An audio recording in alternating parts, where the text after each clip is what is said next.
Benjamin Hornigold is not only one of the most important figures from the Golden Age of Piracy, but the history of the Bahamas. In 1714 he established a pirate stronghold on the island of New Providence. The city of Nassau would blossom into an anarchic pirate state, known then as the Pirate Commonwealth, today as the Pirate Republic. The groundwork established by Hornigold would then be reintegrated into a British colony and flourish into the capital of an independent Bahamas. Hornigold is not only severely underrated, but victim of a few misconceptions. He is mostly known today for being the alleged mentor of Edward Teach, alias Blackbeard, though there is zero evidence of this. Another point of confusion is Hornigold's age. In the video game Black Flag, we see him portrayed as a young or middle-aged man. Same for the documentary series The Lost Pirate Kingdom. In the show Black Sails, he is portrayed instead as an older gentleman. To learn more about Hornigold, I gave a call to the genealogist Baylus Brooks, an expert on Blackbeard and the Golden Age of Piracy. So, just how old was he in 1714?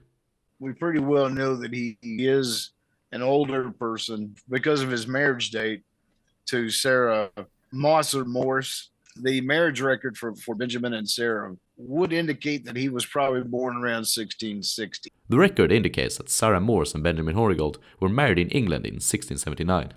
Both of their families appear to have had both Puritan and maritime roots, and many of them settled in the Americas. But what happened to Sarah exactly? The last time we hear about her, or any record of her, was 1689 in her brother's will, Nathaniel. That's the last we hear of her. We never hear about her being on the Bahamas. So it is likely that Sarah died, and the widowed Hornigold emigrated for a new life in the Americas. The traditional narrative explains that he was a privateer during the War of Spanish Succession. When the war concluded, he and his companions were left without an occupation, and decided to take up private arms and continue their old trade against the Spanish. And the records do seem to support this. The Calendar of State Papers Colonial, written in March 1715, lists a number of men that sailed from the island of Eleuthera and committed piracy upon the Spaniards, since the proclamation of peace in the summer of 1714. Benjamin Hornigold was listed as a pirate and a stranger, indicating that he was a new arrival to the Bahamas. Where he had come from, we do not know. It is traditionally believed that he came from Jamaica, which was the Caribbean's privateer stronghold. Many of his early companions were likewise Jamaican. But it is just as possible that he had moved from the 13 colonies, or maybe England herself. The island of New Providence was a perfect pirate base. Having suffered depredations during the war, it was almost entirely abandoned. Due to Hornigold's Puritan roots, he likely felt at home in the Bahamas, whose settlers were primarily of that religion. The island was rich with provisions and fresh water, and the harbour town of Nassau offered a safe haven in which to hide and repair their ships. Hornigold and his men started out in piraguas. These were large canoes propelled by sail and oar and carrying up to 30 men. They could sail anywhere and very fast. Using these, the privateers descended upon nearby Florida and Cuba, attacking small trading vessels and isolated plantations, as long as they were French or Spanish. We do know that Hornigold was quite a patriot. He refused to attack his fellow Englishmen, nor the Dutch, who had been England's ally in the old war. His men claimed that they didn't recognize the peace treaty, and that they were avenging misdeeds committed against English sailors by the ruthless Spanish coast guard. And this statement wasn't entirely illegitimate, considering that the colonies had commissioned privateers explicitly for this purpose. The privateers received support from the local populace. Ever since their first settling in the early 1600s, the Puritans had sustained themselves from piracy and salvaging shipwrecks. They had a democratic tradition, and even a tendency of liberating and intermarrying with African slaves. Hornigold and his allies were able to make friends with the Bahamian locals. One of his closest lieutenants, Jonathan Cockram, married the daughter of one Richard Thompson. He was a wealthy merchant on Harbour Island, and together with Cockram he had established a successful smuggling empire that would keep the pirates well supplied with provisions and ammunition. But not everyone was happy with the pirates' presence. Thomas Walker was the only official representative still living on the island, having been an influential figure since the 1690s. He lived on a homestead 3 miles outside of Nassau, together with his wife Sarah and their 4 mulatto children. Sarah was a freed black. Hornigold's power was only growing, and Walker did not like the pirates one bit. So what did he do? Well, what government officials do best. He wrote angry letters. English lords, governors, worst of all, the news. And when you provide a newspaper with a good story, they're not going to help you. They're going to capitalize on it. Now every sea captain from Boston to Port Royal knew that New Providence was a home to a nest of pirates. Walker had unwittingly given Hornigold a free recruitment ad. Walker realized this wasn't going to work, so he got some boys together and decided to put matters into his own hands. He rowed off to Harbour Island, where they captured a few pirates and their sloop. Since the Bahamas lacked any legal courts, the goal was to send these rogues to a trial in Jamaica. Walker's ambitions were interrupted by news from Cuba. The Spanish Marquis was planning a retaliatory raid on the Bahamas. Walker had lived with 3 attacks on New Providence and did not want these horrors repeated. He left post haste to convince the Marquis otherwise. And the meeting was a success, but when Walker came home, he discovered that Hornigold had freed the prisoners and was now going to deal with him. Whoops. Well, we don't know if this legendary shakedown ever took place. In November of 1715, one of Walker's sons, Thomas Jr., provided the authorities with a disposition. Hornigold had warned the boy that if the Walkers didn't mind their own business, he'd burn their house down and have them all whipped. By now, Hornigold had become the undisputed leader of the pirate gang on New Providence, now calling themselves the Flying Gang. It was no longer safe to walk the streets. Junior's friends told him that they had been shaken down for money, and they no longer felt safe having their wives and daughters walk around unescorted. The key to this success had been the demise of the 1715 treasure fleet. In July of that year, 2 Spanish treasure fleets returning to Spain were caught in a hurricane and wrecked off the coast of Florida. The wrecks attracted scores of treasure hunters seeking an easy fortune. And well, these outlaws needed a place to call home. What better place than Nassau? Merchants, craftsmen, tavern keepers and prostitutes flocked to Nassau to supply the crooks with every need they desired. Hornigold had just commandeered a large sloop named the Benjamin, guess after who, and declared himself the protector of Nassau. However, that title was disputed by some. A small-time pirate named Thomas Barrow famously declared that he was the governor of Providence.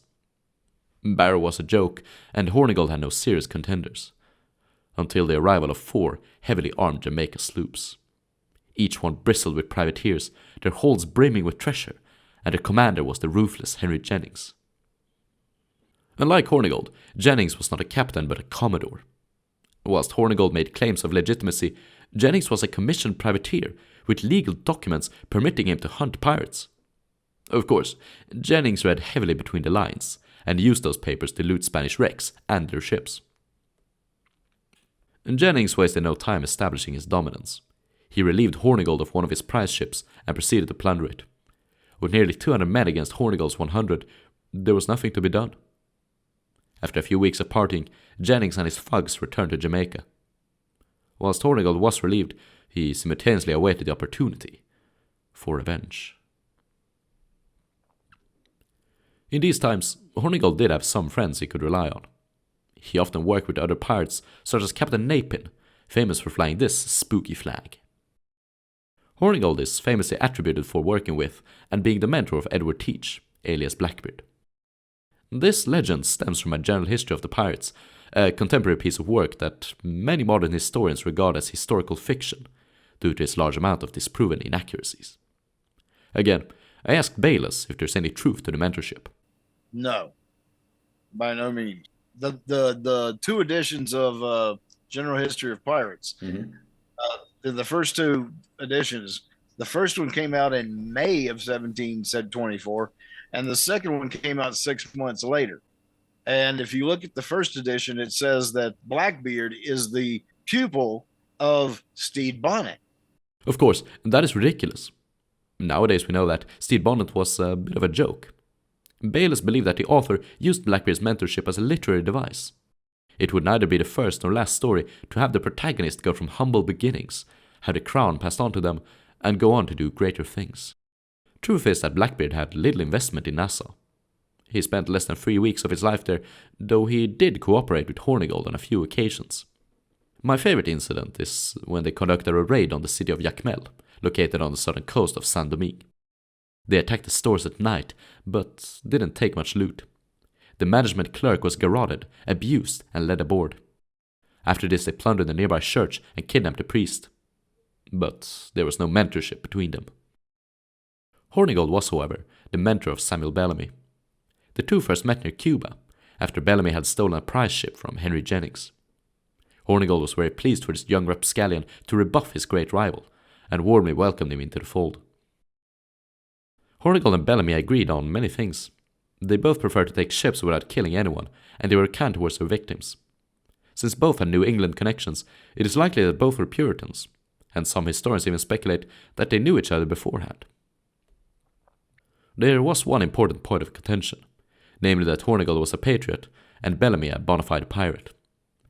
He claimed to fight for the common sailor and stood up against England herself.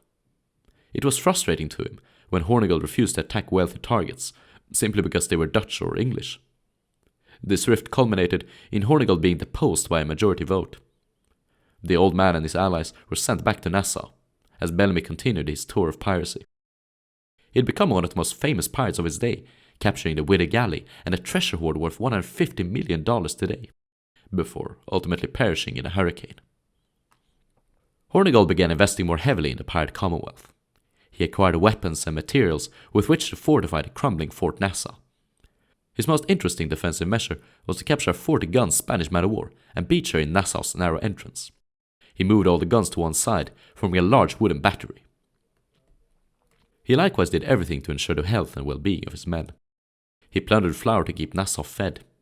When one of his crewmen fell ill with disease, Hornigold was willing to attack an English ship, simply to kidnap a doctor. No one was harmed in the assault, and little more was taken, and Hornigold offered to pay the doctor with silver buttons. The doctor refused. He was later released out of pity, but when French pirates threatened to press-gang him, Hornigold took him under his protection.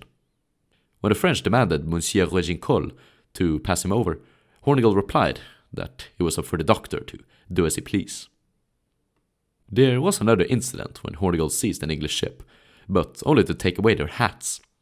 They had gotten drunk the night before and thrown all their headwear overboard. Hornigold is sometimes remembered in the pirate community for captaining the Ranger, a ship of undefined type, but said to have carried 30 guns. This implies a rather large size, but some sources said that she was only a sloop. Was she then a very large sloop, or were most of those guns swivels, or was the Ranger much larger? I'm not sure, and we'll likely never know. In 1718, a royal pardon was offered to the flying gang of Nassau.